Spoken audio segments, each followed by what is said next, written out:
Samantala, talagang Pasko na everywhere. Christmas lighting ceremony po kinagiliwan naman po sa bayan ng Santa Barbara, Pangasinan. Ikwento mo ang good news na yan, Idol Maya.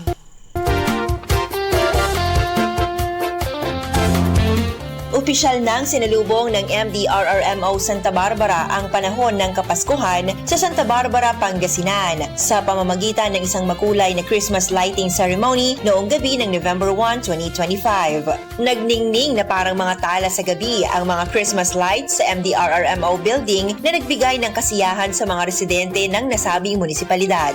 Mas ikinatuwa pa ng mga bata ang pamimigay ng mga imported na tsokolate na nagdulot ng ngiti sa marami. Ayon sa ilang nakapanood, nagsisilbing ilaw at pag-asa ang mga magkukulay na Christmas lights na parang bituing nagniningning upang maghatid ng saya at ngiti sa mga mamamayan.